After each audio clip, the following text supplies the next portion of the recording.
दोस्तों आज की इस वीडियो में हम ईरान की बड़ी कामयाबी आपके साथ डिस्कस करेंगे कि ईरान ने अपना पहला मिलिट्री सैटेलाइट लॉन्च कर दिया है। अब अमेरिका की किस तरह एक एक इंफॉर्मेशन जो गल्फ के अंदर मौजूद होगी, गल्फ में अमेरिका क्या कर रहा है, इसका क्या चक्कर है, सारा का सारा अब ईरान के पास आ जाएगा। तो छोटी सी गुजारिश है कि वीडियो को लास्ट तक जरूर देखें। नए आने वाले दोस्त चैनल को सब्सक्राइब करके घंटी के निशान को दबा सकते हैं। नाजरीन चलते हैं वीडियो की जानिब और आपको बताते हैं कि ईरान ने अपना पहला मिलिट्री सैटेलाइट स्पेस के अंदर भेज दिया है। इसके अलावा ईरान ने जो टेक्नोलॉजी इस्तेमाल की है ये बैलिस्टिक मिसाइल वाली टेक्नोलॉजी है। ये वो बैलिस्टिक मिसाइल है जो 423 किलोमीटर तक मार्क कर सकता है। वो सारी की सारी टेक्नोलॉजी इसी मिलिट्री सैटेलाइट के अंदर लगाई है। ये सैटेलाइट ऊपर जाकर पूरे के पूरे गल्फ की तमाम एक्टिविटीज को कवर करेगा। आपको बता दें कि अमेरिका को बड़ा नाज था अपने नासा पर के हर एक मुल्क की ऊपर से वो मूवमेंट डिटेक्ट करेगा,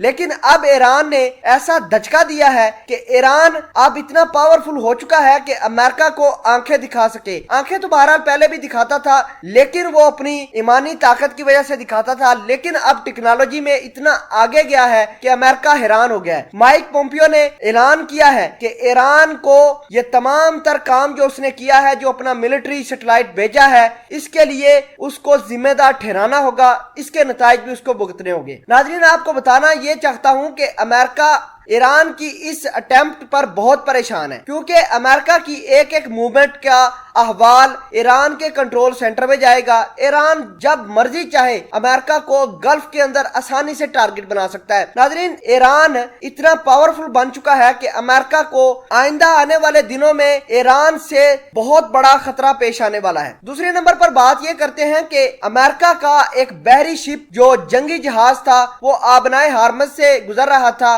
कि अचानक रेवोल्यूशनरी गार्ड की 11 कश्तियों ने उसको घेर कर यरगमाल बना लिया। अमेरिका को जब ये बात पता चली, पेंटागन ने एक स्टेटमेंट अमेरिकी सदर से दिलवाई कि भाई हमारे जहाजों को ईरान के रेवोल्यूशनरी गार्ड उधर किडनैप करने की कोशिश कर रहे हैं। तो अमेरिकी सदर ने कहा कि जो भी ईरान की रेवोल्यूशनरी गन बोट्स अमेरिकी जहाज के आसपास भी आए तो उसको उड़ा दो। नाजरीन ग्रामी ये तमाम तर कहानी आने के बाद ईरान के रेवोल्यूशनरी गार्ड के कमांडर का बयान भी सामने आया है। उनका कहना है कि ईरान अपनी मर्जी के मुताबिक जो चाहेगा करेगा, अमेरिका ने हमारे खिलाफ जो करना है वो कर ले और आबनाए हरमज की हम सिक्योरिटी नहीं छोड़ने वाले। नाज़रीन ग्रामी आपको ये बता दें कि अमेरिका ने एलिगेशन लगाए हैं कि चाइना या फिर रशिया ने ईरान को इस कदर ताकतवर बनाया है कि अब गल्फ की तमाम एक्टिविटीज वो अपने सैटेलाइट की मदद से कंट्रोल कर पाएगा और जिस मर्जी मुल्क के अंदर अमेरिका बैठा हो, गल्फ के अंदर हो, उसको टारगेट बनाएगा। बहरहाल ये देखना होगा कि ईरान की आगे वाली ताकत किस हद तक अमेरिका को